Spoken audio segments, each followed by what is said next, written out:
What is going on, guys? Welcome back to the channel. Now today I went over to Toyota, and wow, that's a tongue twister. Toyota went over to Toyota to pick up some of these parts, and of course it's still not here, and I'm being told that it's coming on Tuesday now. And I know I told you all I was going to be receiving the engine, but then there was a mix-up where they lost my pistons and then found them back again. So I'm not getting that until Monday now because they don't open on the weekend, which sucks. But whatever. I came here to pick up whatever they had, thinking that they had everything, and all I got was the intake manifold gasket. So at least that's something. And yeah, but being here at the dealership reminded me of a story to tell y'all about why you should not buy used cars at a dealership.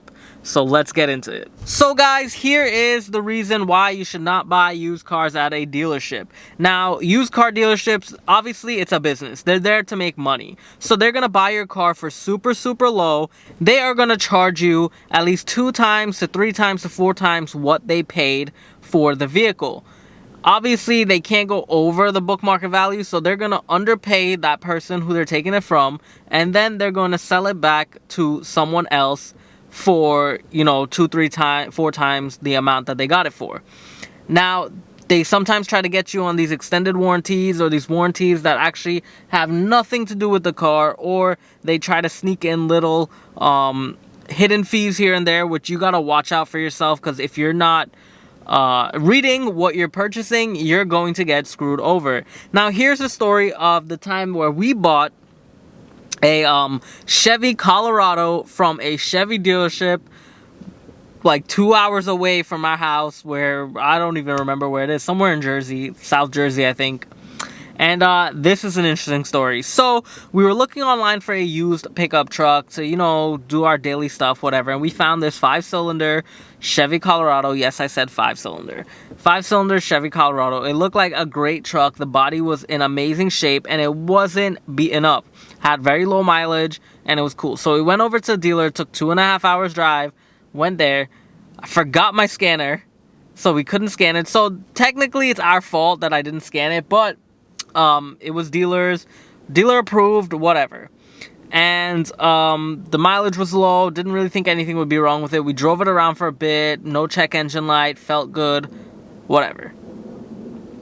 It was as is. Now, usually whenever I see something as is, I kind of get sketched out a little bit, especially at a dealer. But it was as is. They didn't want anything to do with it after, so we said, okay, fine.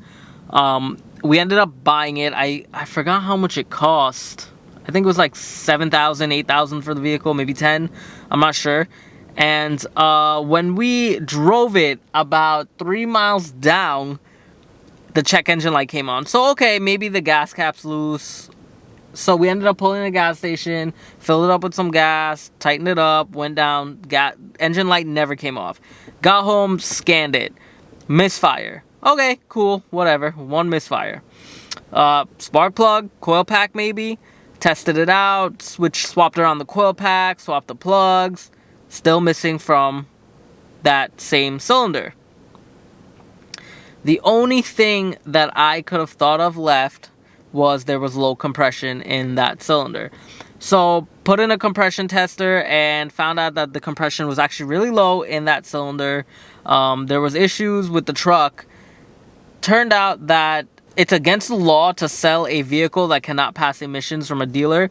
So we tried to contact the dealer. They wanted to give us a hard time.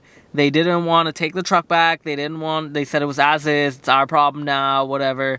And we threatened to sue them. We threatened to sue them, told them that it's against the law to sell a truck that cannot pass emissions. And eventually they gave in. They gave us back the full money for the truck. They took the truck back, but they told us that we had to buy something else. So we said, fine. So they gave us a really good deal on a I think at the time it was 2017. So we got a really good deal on a 2015 GMC Canyon, another one, but a newer version one. And that truck ran amazing. I think it only had like 20,000 miles in it or 30,000 miles.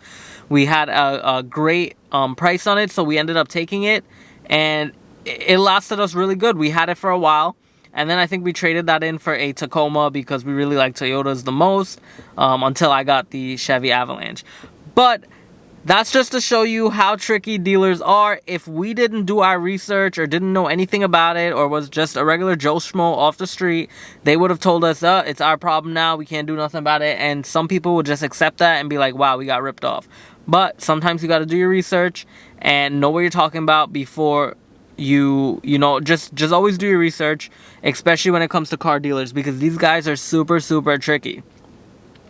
Now, again, on used car dealerships, I don't like it when it comes to buying cars. If I have to go buy a car, I usually search on Craigslist, I search on Facebook Marketplace, or I forgot the other one that I search on, but I usually search on Facebook Marketplace or Craigslist for cars. There are other places out there. I try to use some more, but I can't think of them off the top of my head. And Auto Tempest. Auto Tempest is another one. And I usually search for private parties, because on private parties you can negotiate a deal. There is no middleman, there's no fees, there's no hidden fees. It's really, you check the vehicle out, you can bring a mechanic with you to check the vehicle out, you can check your scanner, you drive it around, and it is what it is. It is as is. There is no warranty there in a private party, but at least you get away from someone trying to stick it to you, or someone trying to you know, up the price on everything. At a private party, you can just go straight in with your low ball offer, your regular offer, and you know, it's either they want it or they don't. And usually private parties, they try to sell it as quick as they can because they try to get rid of it. They don't need it, they want the money. So that's why I usually stick with private parties. So hopefully you guys enjoyed this short story. I'm actually gonna head home right now and try to clean up some engine parts and whatnot, and hopefully get this video out to y'all. So with that being said, hopefully you guys like this video. Please like it for the YouTube algorithm. Also hit subscribe if you're not a subscriber yet, and I'll see y'all next time. Peace.